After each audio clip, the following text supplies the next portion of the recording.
This is Damian Abernathy. Welcome to Forgotten History of Pacific Asia War podcast. We focus on short but sweet untold wartime stories in Pacific Asia War. Today we will talk about finding freedom, William McGarry and his rescue by the Free Thai movement. Learning that the superstitious Japanese feared sharks, the ingenious Yanks painted the snouts of their P-40s to represent grinning heads of tiger sharks. The AVG pilots called themselves Tiger Sharks, but it was not long before the admiring Chinese troops changed it to Flying Tigers. The tiger is regarded as a minor deity in some sections of China. Source: War Heroes, No. 2, October-December 1942. On May 22, 1942, his headquarters in Kunming, China, General Claire L. Chennault called for a meeting with his American volunteer group known as the Flying Tigers. Chennault wanted to launch an attack against the Japanese Air Force in northern Thailand, as at the time, due to its close proximity, the Japanese were using this strategic Thai base to attack Britain's RAF, Royal Air Force, base.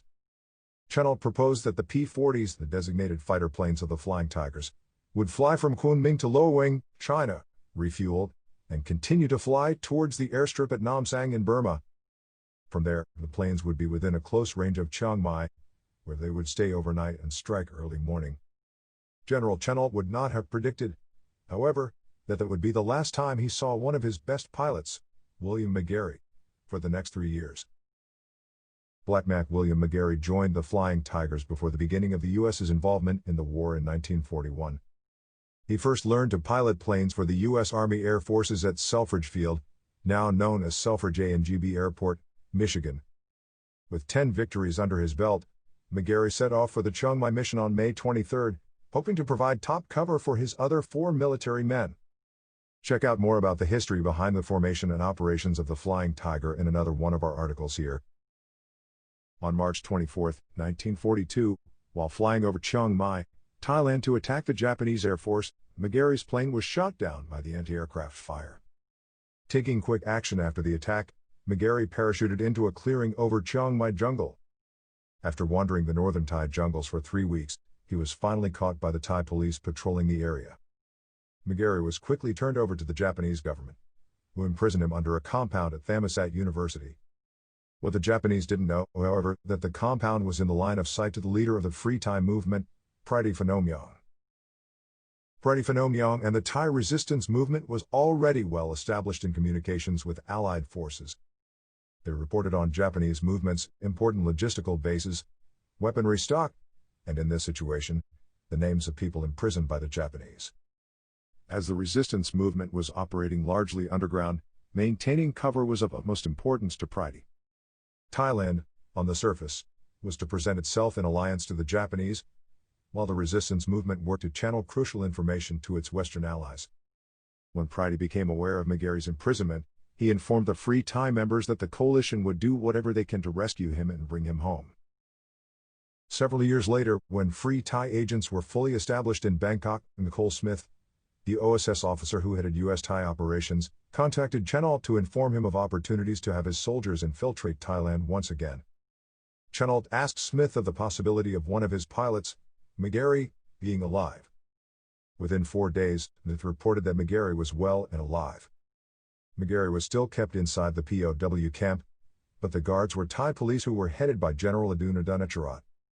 Adunacharat, a resistance member himself, worked to keep POWs out of Japanese hands, all while coaching the captured soldiers how to respond while being interrogated by the Japanese. When asked if McGarry was well enough to attempt an escape, Thai resistance members quickly confirmed.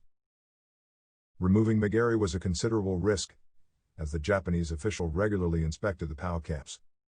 After internally debating on multiple scenarios to fool Japanese officials, Adun and other resistance leaders came up with a risky scheme: report that McGarry died in captivity and smuggle his lifeless body out of the camp via a makeshift coffin. Adunacharat assigned a Thai policeman to remove McGarry from his cell. Should the Japanese catch up with the policeman's lies, Arun would disclaim that the order was forged and declare that he would take swift actions against the crime, further preserving his reputation with the Japanese while secretly working undercover for the Thai resistance movement. McGarry would then be taken to the Customs Department boat in the Gulf of Siam, where he would board the OSS PBY Catalina to Ceylon, present-day Sri Lanka. McGarry was imprisoned for nearly 3 years before escaping with help from Free Thai movement members. After the war, McGarry completed law school and, still holding on to his appreciation and honor, practiced law with U.S. military service. On April 13, 1990, he passed away from cancer at the Veterans Hospital in Loma Linda, California. McGarry's release and exfiltration from Thailand is a great example of the operations of the Free Thai movement during World War II, creating a political and societal front of Japanese-Thai allyship while obscuring Free Thai and OSS activities underground. This strategy of duality would evidently allow both Thais and the Allies to win the war in Southeast Asia. If you are interested in learning more about this topic, there are some references in the description of this episode. If you like our show, subscribe to us. This is Damian Abernathy. See you in the next episode.